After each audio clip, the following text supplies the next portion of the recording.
ఏంటమ్మా అక్కడ నుంచి గేట్ వచ్చేసి ఇది సెకండ్ ఇయర్ కదా, ఫస్ట్ ఇయరా సెకండ్ సార్ చెప్పండి. ఉంది సార్, ఫ్రంట్ బైక్ ఉంది. టెక్స్ట్ బుక్స్ పనికి వస్తున్నాయా?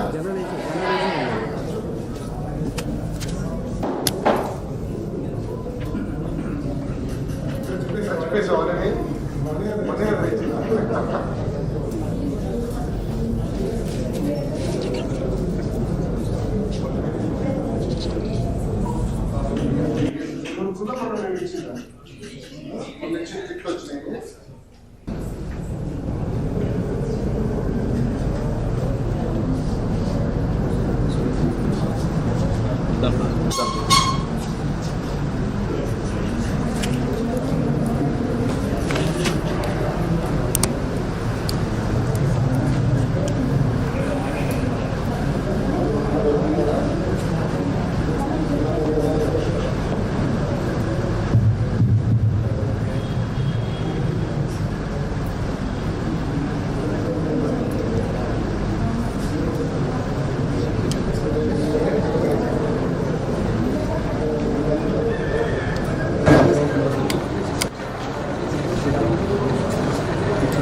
నిమిషాలు మాట్లాడింది ఫ్రెండ్స్ అందరూ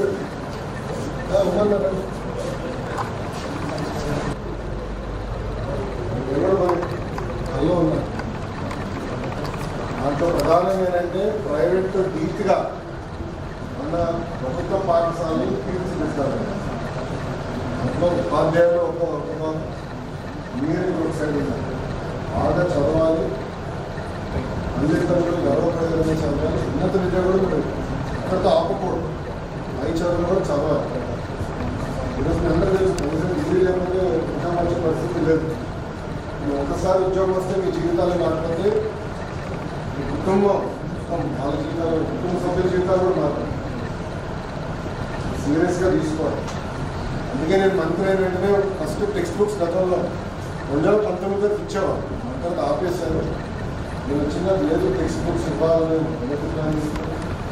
మెటీరియల్ విశేషం అంతేకాదు, మీరు కూడా రేటింగ్ ఇస్తాం పిల్లలకి. ఇంటర్నల్ మార్క్స్ బట్టి మిమ్మల్ని కూడా క్లాసిఫై చేసి ఎవరైతే చదువుకునే ఇబ్బంది పడుతున్నారో వాళ్ళకి సప్లిమెంటేషన్ ఎట్లా చేయాలి, ఈ గైడ్స్ ఇవన్నీ కూడా ఎట్లా చేయాలి చాలా సీరియస్గా తీసుకుంటాం. ఒక మిషన్ మోడ్ నిజంగా తీసుకుంటాం. దాంట్లో మీరందరూ భాగస్వామ్యం. మీ అందరిలో ఎక్కువ అల్లరి చేసేది ఎవరు మాట్లాడదా? నేనంత బయట కాదని నాకు తెలిసిందే. గర్ల్స్ అసలే చాలా స్పీడ్ అని విన్నారు. 71% పిల్లలు మిమ్మల్ని మొదట పరీక్షపడినారు. లాస్ట్లో అందుకని ఇంటెలిజెంట్ ఎవరు చేయట్లేదు అంటే నాకు 2 గంటలు ఉన్నాయి. అందరూ ఇంటెలిజెంట్ అని లేదా ఎవరు కాదు, ఏం తీసుకోవాలి చెప్పాలి కదా. ఎందుకు భయపడుతున్నారు? మేడం గారు ఏం చెప్పారా? మాట్లాడుతున్నారు లేకపోతే 2-3 రోజులు తెచ్చి సార్ ఏదో కంగారు ప్రిన్సిపల్ గారు మీరు బయటకు వెళ్ళిపోండి, మేడం గారు మీరు వచ్చేయండి, కాకపోతే భయపడుతున్నట్టున్నారు పిల్లలు. రండి, ఏమనుకోవద్దు, రండి, మేము వాడుకుంటాం ఫ్రీగా. ఓకేనా? పంపించేస్తే పడలేదా? చెప్పు చెల్లి, ఎందుకు భయపడాలి? సో మీ అందరిలో రౌడీ ఎవరు?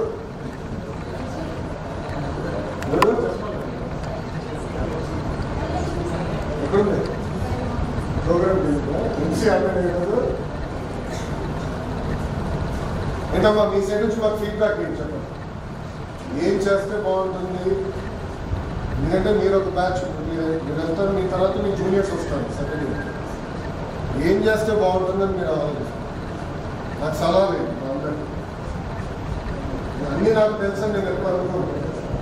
బాబు గారు ఎప్పుడు మాకు చెప్తారు, చంద్రబాబు గారు లేదు, ఎమ్మెల్యేలు కానివ్వండి, ఎంపీలు కానివ్వండి, మంత్రులు కానీ ఎప్పుడు నేర్చుకోవాలి, ప్రజలు ఏమనుకున్నారో తెలుసుకోవడం.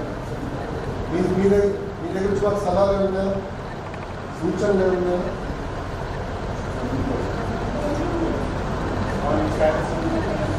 క్లాస్ రూమ్లో పెయింటింగ్, అది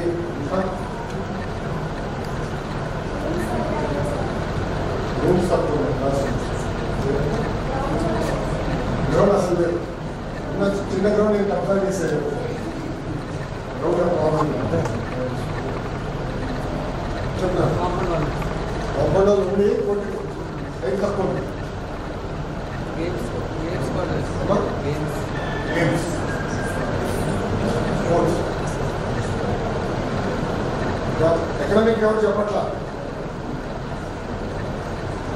11th 12th నేను కూడా గ్రైండ్లోకి వెళ్ళాను సార్. ఇంపార్టెంట్ సెకండ్ ఇయర్ అందరూ చూస్తుంటే నా కాలేజ్ నుంచి గుర్తొస్తుంది. ఇదే ఫీడ్బ్యాక్ అని చెప్పండి.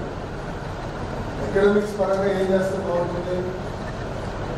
ఒకటి text books, guides, work notes అవన్నీ నెక్స్ట్ ఇయర్ నుంచి ఫైనలైజ్ చేశాను. అది అన్నీ చేస్తాం. మీరు వెళ్ళిపోతారు. నెక్స్ట్ మీ జూనియర్స్కి వస్తాయి. పీరియాడిక్గా కూడా ఎగ్జామ్స్ నిర్వహించి ఏ సబ్జెక్ట్లో మీరు వీక్గా ఉన్నారు. మ్యాథ్స్ అనేది వాస్ట్ సబ్జెక్ట్. దాంట్లో ప్రత్యేకంగా ఏ ఫండమెంటల్స్లో ఎవరు వీక్గా ఉన్నారు, వాళ్ళకి ఎలా సప్లిమెంటేషన్ చేయాలని కూడా ప్లాన్ చేస్తాం. దానికి కావాల్సిన గైడ్స్ మెటీరియల్ కూడా ప్లాన్ చేస్తాం. ఇది కాకుండా ఏం చేస్తే బాగుంటుంది, అదనంగా ఏం చేస్తే బాగుంటుంది మీరు చెప్పండి.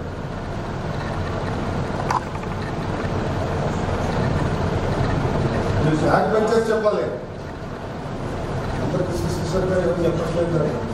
చెప్తా చెల్లి నుంచొని చెప్పి ఏం లేదు, అంతా ఆఫ్ రికార్డే. మైక్ కూడా లేదు నాకైనా.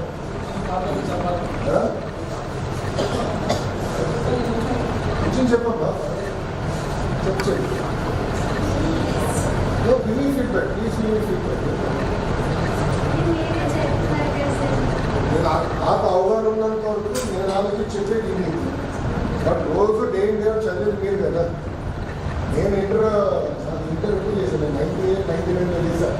1998-99 2000 గ్రాడ్యుయేట్ అయింది. ఇంటర్వ్యూ 24 సంవత్సరాలు చాలా మారింది.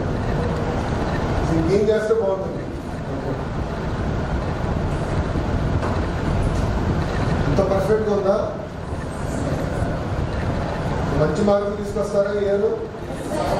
నోట్ కూర్చోమ్మా, చెప్తారా? ల్యాబ్ చూశాను. కెమ్ ల్యాబ్ కొంతవరకు పెట్టడం, ఫిజిక్స్ అనేది చాలా బ్యాడ్ జరుగుతుంది చూశాను. నాకు టేక్ కేర్ అవుతుంది. ల్యాబ్ మైనస్ నేను చూసాను. నేను అన్నీ చెప్పాను, సార్ చెప్పాను.